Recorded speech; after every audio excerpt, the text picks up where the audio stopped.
Real poverty isn't the absence of dollars. It's the absence of belief. It's not about what you have in your wallet. It's what you lack in your vision. And the sad part? Most people don't even realize that they're living inside a box. Not one made of bricks and steel, but one made of self-doubt, financial fear, and generational programming. Their thoughts are limited. Their goals are small. Their thermostat is set to just get by. The tragedy is not that people aim too high and miss. It's that they aim too low and hit. That's how most people live, paycheck to paycheck, hustle to hustle. Not because that's their destiny, but because that's what they believe they deserve. They don't dream of financial freedom, they dream of financial relief. And the problem with that, relief is temporary. Freedom is permanent. But freedom only comes to those who expect more from life and more from themselves. You don't rise to the level of your income. You fall to the level of your mindset. If your mind is wired for lack, every dollar you make will find a way to escape. You've felt this, haven't you? You get a raise, and the bills rise with it. You finally save a little, and somehow it disappears. That's not fate, it's financial identity at work. If deep down you believe you're not the kind of person who holds wealth, you will unconsciously get rid of it. You will sabotage it, because your results will always match your identity. So what do the wealthy do differently? They don't just earn, they build. They don't just save, they invest. They don't spend emotionally, they spend strategically. Most importantly, they don't wait to feel rich. They think rich before they ever become it. Every dollar in your pocket is a vote cast for the person you're becoming. Every transaction, every purchase, every saving or investing decision, it's not just about money, it's about identity, about alignment. You are either reinforcing the habits of the broke or the habits of the wealthy. So let me ask you, are you acting like someone trying to survive or someone destined to thrive? If you want to be rich, start spending like a builder, someone laying bricks for a castle. Think like an investor, someone who sees today's seed becoming tomorrow's tree. And walk like you already own the future, because wealth doesn't just respond to hustle, it responds to certainty. Your future won't change until you change. And it all starts here, in the imagination. Because once your vision expands, your income will follow. Now let's begin the journey. When I was just getting started, broke and uncertain, I made a commitment. I told myself no matter how small my bank account, I would take one step toward wealth every week, just one. Maybe it was saving $5. Maybe it was listening to a cassette tape of my mentor while walking to work. Sometimes it was writing a goal down and taping it to my bathroom mirror. It didn't matter what it was, as long as it moved me forward. I remember one week in particular, I had barely enough for rent, but I came across a book for $3 at a thrift store. It was about financial independence. And something inside said, "This is your step." So I bought it. That book changed how I thought about income, value, and time. And all it took was a decision to act even when the act seemed small. That's the key. It's not about dramatic gestures. It's about consistent movement. Wealth building is not a one-day event. It's a habit. You don't get rich by wishing or watching videos about other people's success. You get rich by becoming the kind of person who acts not once, not occasionally, but weekly. If all you did for the next year was take one meaningful financial step each week in 52 weeks, you'd be in a different world. Think about that. That's 52 opportunities to save, invest, create, connect, learn, or simplify. One small action compounds. One seed turns into a forest if you plant it. I've met people who've been broke for a decade, not because they lack opportunity, but because they waited for some perfect moment to begin. Don't be that person. Start now. Call a mentor. Open an investing app and put in $10. Cancel one subscription and transfer the money to your savings. Start tracking your expenses. Reach out to someone doing what you dream of doing. Take that idea in your notebook and outline the first step. You don't have to launch the whole ship. Just push the boat into the water. What keeps people poor isn't lack of money, it's the lack of motion. Wealth likes speed, but it also respects persistence. And the best habit you can build is this: never let a week go by without moving your money life forward, even if it's just by an inch. Because those inches, over time, turn into miles. Never miss a week. One of the most powerful decisions I ever made, one that completely altered the course of my financial life, was to start tracking every dollar. Now, I know it doesn't sound exciting. It's not flashy. But let me assure you, what gets measured gets managed. And if you don't know where your money's going, I promise you, it's going somewhere you won't like. Most people think they have a money problem, but what they really have is a clarity problem. There was a time in my life when I was always short. Paycheck would come in, and somehow within a few days it felt like it vanished into thin air. I used to blame my income, but then I sat down, opened a blank notebook, and decided to write down every transaction for 30 days. Every dollar I earned, every coffee, every snack, every little swipe of the card. I didn't skip a single thing, and what I saw shocked me. It wasn't the big expenses that were sabotaging me, it was the small, mindless ones. A few dollars here, $5 there. Untracked, unconscious spending. And it was costing me not just money, it was costing me my peace. You see, when you write it all down, when you see the numbers in front of you, you stop lying to yourself. That's what tracking does. It removes the guesswork. It takes your finances from emotional to strategic. Suddenly, you're not just reacting, you're managing. You're taking control. And let me tell you, control is the foundation of freedom. I started to feel powerful again. I wasn't afraid to look at my bank account anymore. I knew what was going in. I knew what was going out. I started noticing patterns. I realized where I was leaking money, and more importantly, where I could redirect it. I could say no to something not out of fear, but because I had a bigger yes in mind.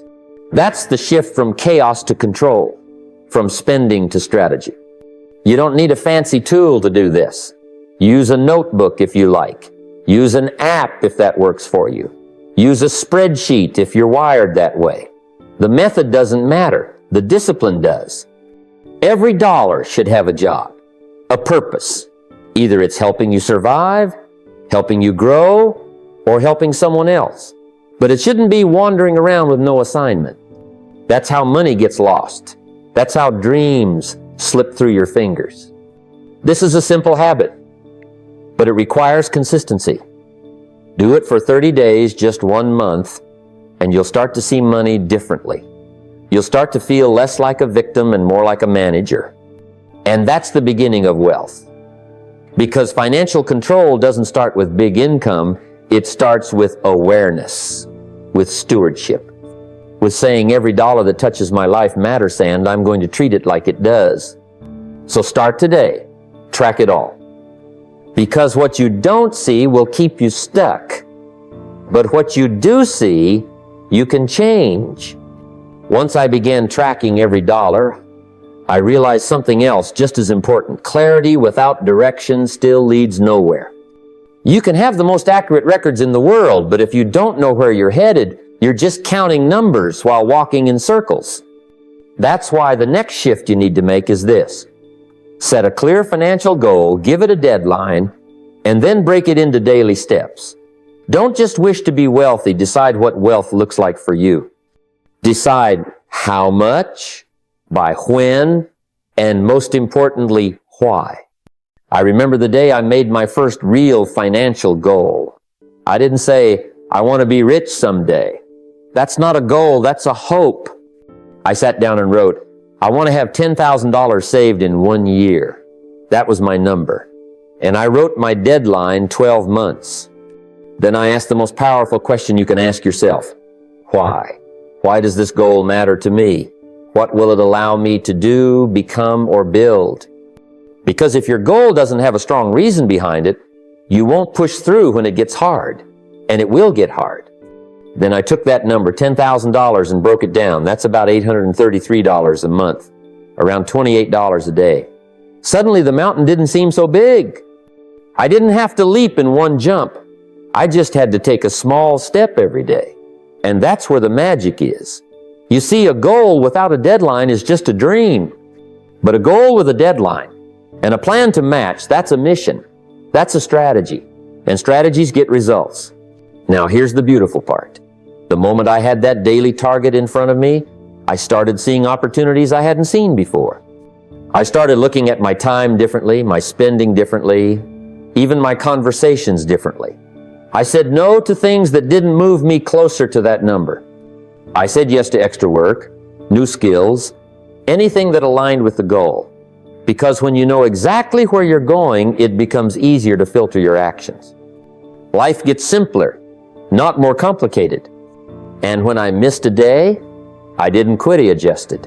I reminded myself that one off day doesn't mean a failed mission, but no direction at all, that's how years go by with no change. So I urge you, sit down today and define your number. Is it $5,000? $50,000? A fully funded investment account? Write it down. Then set a timeline. Make it real. Then reverse engineer it monthly, weekly, daily, and keep that target in front of you every day. Put it on your mirror, your phone, your desk. The future doesn't belong to the wishful, it belongs to the intentional. When your goal is clear, your actions become powerful. And when those actions stack up daily, wealth stops being a fantasy. It starts becoming inevitable. Once I had a goal with a deadline, something interesting happened. I became more consistent. But consistency by willpower alone is exhausting. You can have the best of intentions in the morning and still lose the battle by evening. That's when I discovered something that changed everything: automation. You see, success should never rely solely on how you feel today. If it does, then your financial future is being run by your emotions, and that's a dangerous manager. What's needed is a system, not a mood. So I made wealth building automatic. I set up systems that made saving, investing, and learning happen without negotiation. Every time I got paid, 10% went straight to my savings. No questions. Another 10% to investments, again, no hesitation, and 5%, that went to my education fund, books, courses, anything that would grow my mind. I called it my personal growth tax. Not a burden, but a privilege. Because if you want to earn more, you've got to become more. And learning is how you become more. When it's automatic, it becomes inevitable. You don't have to debate with yourself, don't have to wait for motivation, don't have to trust your discipline every single week. The system handles the habit. I remember 1 month early on, I was tight on cash, really tight. But the auto transfer still moved that 10% to my savings. And for a moment, I thought about pausing it. But then I caught myself. I said, number, if I only save when it's easy, I'll never save enough to matter. That decision taught me more about wealth than any seminar. It taught me that commitment is tested when it's inconvenient. And over time, those small automatic actions built something incredible. One day, I looked at my account and realized I had a few thousand saved, not from a bonus, not from a windfall, just from consistent, small, automatic steps. And let me tell you, that's real confidence. Not the kind you feel when you close a big deal. The kind that grows when you know every week you're building something that lasts. Think of it like planting seeds. You don't wait for the perfect season. You plant regularly, rain or shine, because what you automate today becomes the harvest of tomorrow. And here's the beauty of systems. They multiply. Once your savings becomes consistent, it gives you the freedom to invest. Once your investment account is growing, you buy back time. And once learning is part of the system, your value in the marketplace increases, sometimes exponentially. So set it up. Open a separate savings account, link an automatic transfer. Start with $10 if you must, but start. The amount doesn't matter nearly as much as the habit. And once it's running, don't touch it. Protect it. Let it grow.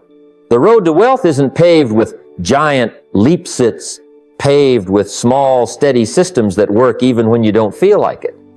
Once I had systems in place, savings, investments, learning, it became clear that money wasn't the only thing I needed to grow. Because let me tell you something powerful. You don't get paid for your time. You get paid for the value you bring to the time. And if you want to increase your income, you must increase your value. That's why one of the greatest wealth decisions I ever made was this: I started investing in skills, not just effort. I realized early on that effort alone won't make you rich. Hard work is noble, yes, but it's not scalable. There's only so much time in a day, only so much energy in a week. But skills? Now that's a different story. Skills multiply effort. One person can dig a hole with their hands and take all day. Another uses a machine and finishes before lunch. The machine is the skill. The outcome is multiplied. That's how income grows, not with more hours, but with more leverage.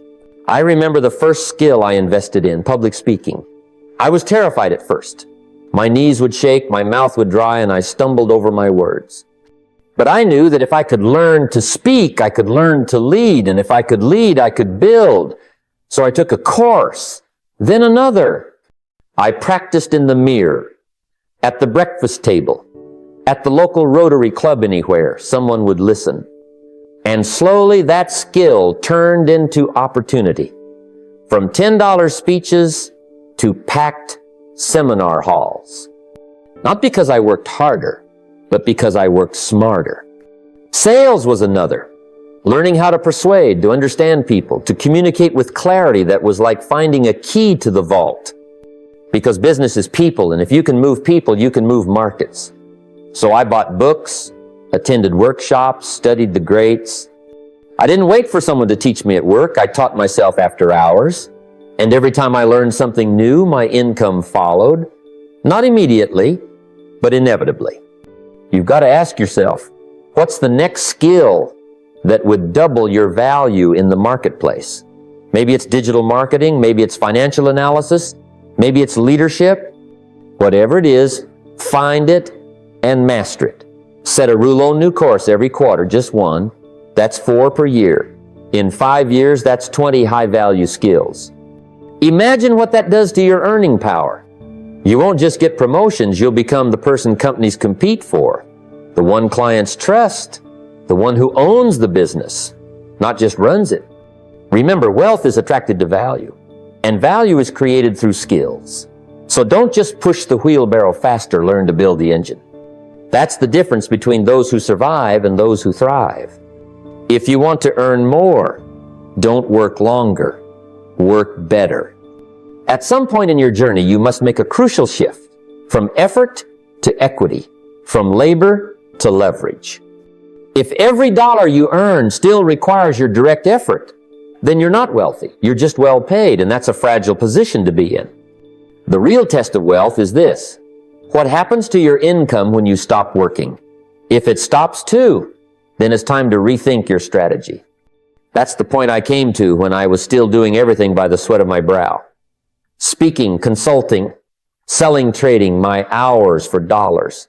And while that built momentum, it didn't build security. I had to ask myself a hard question. What will keep paying me even when I'm not in the room? That's when I understood effort creates income, but ownership creates wealth. And from that day forward, I started turning part of my income into assets. You don't need to start big, you just need to start. I began with a tiny investment in a friend's business. It didn't shake the world, but it taught me the mindset of ownership. I watched how systems work, how profits flow, and how your money can go to work instead of you. Then I started creating things products, audio recordings, booklets. A little seminar I once gave for 100 people became a cassette series that reached thousands.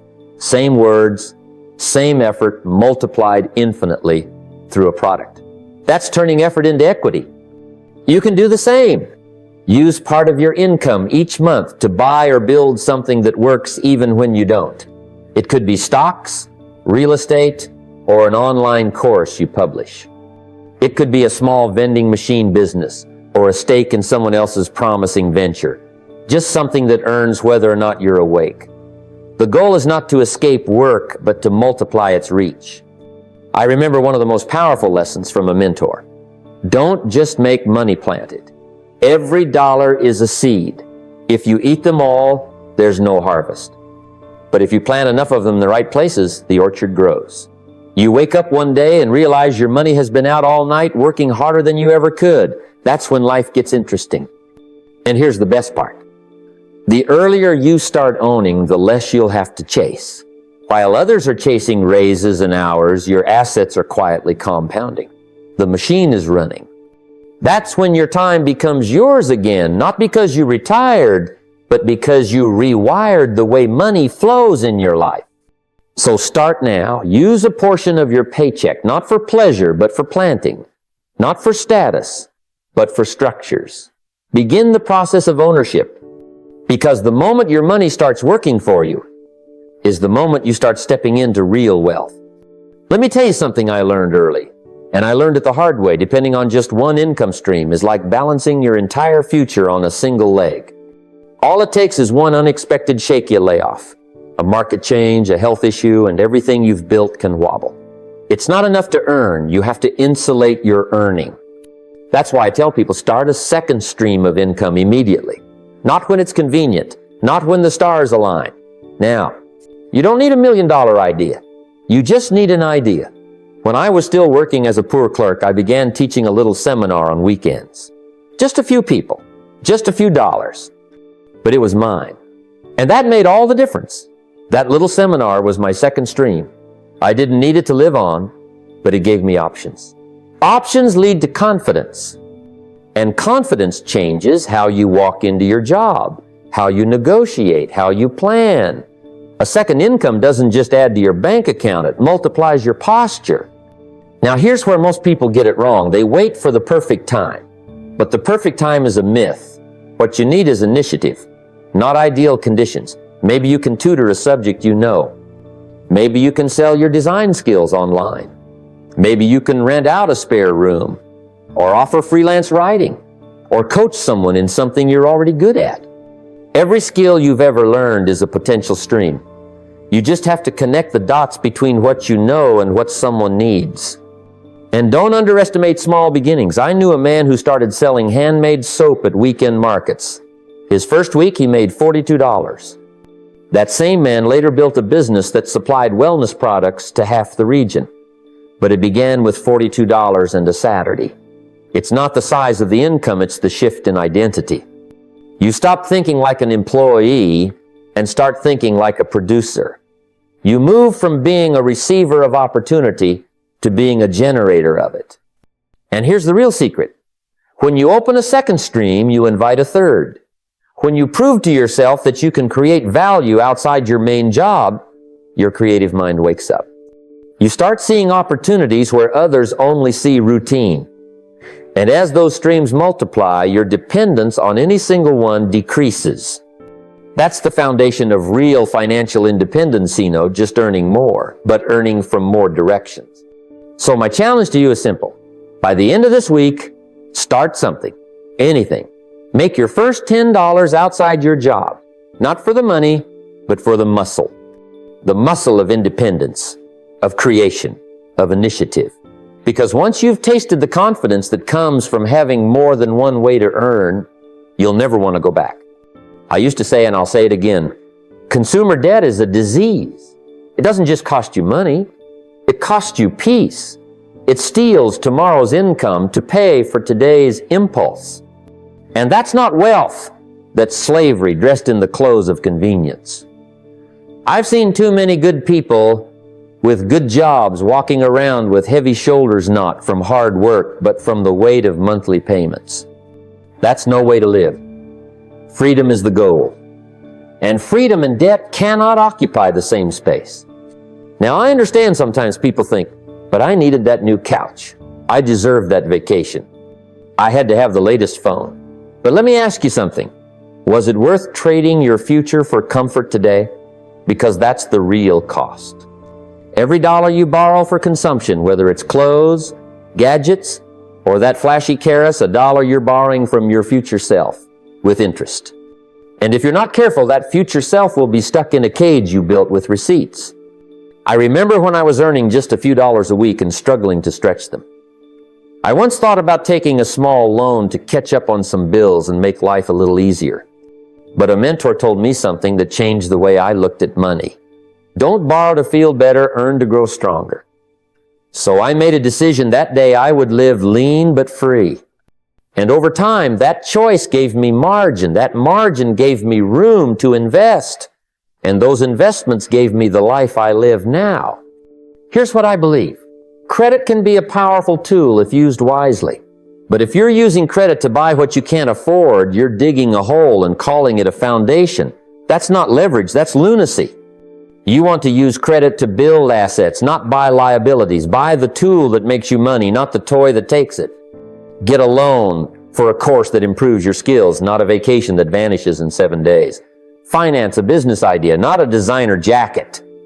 And if you're already in debt, it's not the end, but you must have a plan. List every debt. See it for what it is. Make a budget.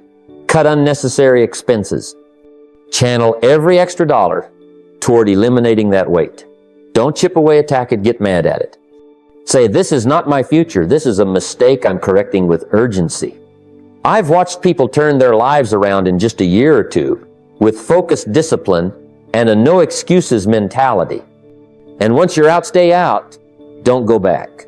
Don't trade your progress for another promise. I'll leave you with this. Debt for consumption is a thief wearing a friendly smile. Don't invite it in. Build your wealth, not your payments, because freedom feels better than any purchase ever could. When I was young, I thought investing was only for the rich.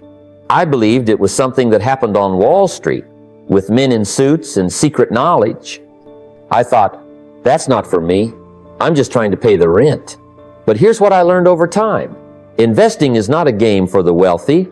It's the mindset that creates wealth in the first place. And you don't wait until you have money to learn how to multiply it. You learn before the money comes so that when it does, you know what to do with it. The first investment you make is not into stocks or real estates, into understanding. Learn the language before you play the game. Study what compound interest really means. I don't just mean the textbook definition, but the feeling of it. The way small, consistent contributions grow not linearly, but exponentially. You put in $100 and it becomes $200, then $400, and suddenly you've doubled your life, not just your bank account. That's what compound interest does, not just for your money, but for your thinking. Now, you don't have to become a trader. You don't have to track every tick of the market, but you must become literate in the basics. Understand what an asset class is. Learn the difference between a stock and a bond. Know what ROI means. Learn how risk tolerance differs from recklessness. Because I'll tell you what's really risky, being financially blind in a world that runs on money. Ignorance isn't just expensive, it's devastating. And education, even a little, is leverage that can last a lifetime. I started with a simple book on investing. I didn't understand every word, but I read it again. Then I listened to a tape. Then I took notes on a seminar. Little by little, the fog lifted. And when I finally had enough to invest, I was no longer scared. I didn't just rely on a broker's advice. I knew what questions to ask. I could weigh my options. I had confidence. That confidence didn't come from a degree. It came from a decision to learn. Too many people say, I'll learn about investing when I have more money. That's backward. That's like saying, I'll learn how to drive after I buy a car. No, you learn now, so you're ready when the opportunity arrives. Because opportunities don't wait for your education to catch up. And if you're not ready, they pass you by quietly and visibly. But when you know the language, when you understand value, risk, time, and return, you start to see opportunities everywhere. You don't have to be rich to study wealth. You study it to become rich. Don't be intimidated. Be curious. Learn one new term a day. Watch one good video a week. Read one chapter each month. Small steps. But over time, you become someone who doesn't just work for money. You know how to multiply it. And that, my friend, is when the game changes forever. I used to think that learning was a personal journey, something I did quietly, on my own. I'd read the books, take the notes, go to the seminars, and try to improve myself behind the scenes. But I noticed something interesting along the way. Every time I took the time to explain a principle to someone else, whether it was a friend, a colleague, or even a stranger, I understood it better myself. It's as if teaching took the lesson from my head and etched it into my character. Now, that's not just a feel-good idea. It's how the mind works. When you teach, your brain switches from consumption to creation. You have to reorganize what you know. You have to simplify it. And when you do that, the lesson becomes real, not just memorized. If you want to learn faster, teach more often. And wealth, well, that's one of the most important things to teach because it's one of the least taught. I've met brilliant people who could explain the orbit of planets but didn't know how interest on their credit card worked. You see, no one ever showed them. No one taught them the language of money, the power of compounding, the difference between an asset and a liability. They were never told that freedom doesn't start with money, it starts with understanding. So, I started talking about what I was learning. I talked to my kids, I talked to my friends, sometimes I didn't know all the answers. But I shared the idea anyway, then I went and found the answer. That's the beautiful thing. Teaching doesn't mean you know it all. It means you're willing to grow in public. You're willing to bring others along. And here's the surprise. When you teach, you become accountable. If you tell someone else you're saving 10% of your income, suddenly you feel the need to do it. If you tell your child that you're working on financial independence, you'll think twice before wasting that money on something meaningless. Teaching is a mirror. It reflects your own behavior right back at you. But even more than that, teaching creates a legacy. Real wealth isn't just in your net worth, it's in the principles you pass on.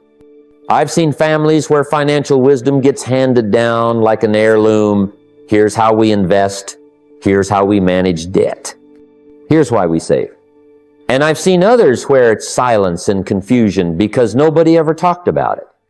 Don't keep your financial journey locked up like a secret. Share the steps you're taking. Talk about the books you're reading. Share the lessons you're learning. And not just for others, but for you. Because when you teach, you don't just help someone else rise, you rise higher yourself. And that, my friend, is the mark of someone who is not just chasing wealth, but multiplying it. Now, after all we've covered, after the habits, the mindset shifts, the strategies, and the reminders, let me leave you with this final thought. Wealth is not something you chase, it's something you become. That's the heart of it. That's the philosophy. You don't pursue riches like a dog after a bone. You grow into the kind of person who attracts wealth not just in money, but in opportunity, in relationships, in peace of mind. Because real wealth is built from the inside out. You see, it's never been about one big break, one investment tip, one lucky move. It's been about who you are when no one's watching.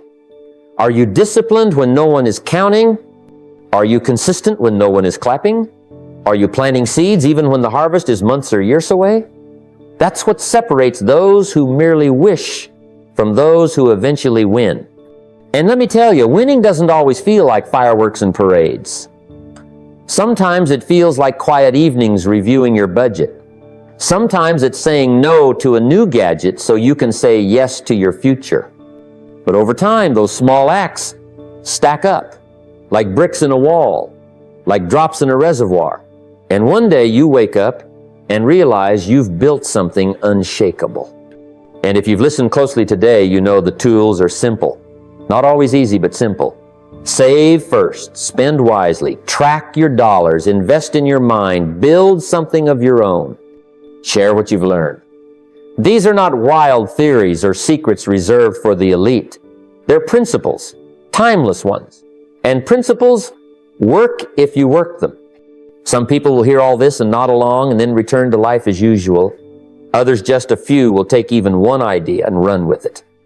And those are the ones whose lives will look entirely different a year from now. Not because they did something dramatic, but because they made wealth a daily decision, not a distant wish. So ask yourself, am I ready to stop waiting, start building? Am I ready to stop chasing the income and start shaping the person I need to be?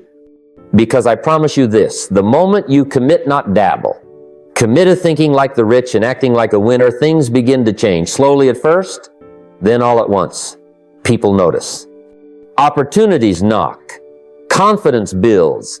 And eventually the outer world starts to reflect the transformation that began inside. You don't have to do it all today. Just begin.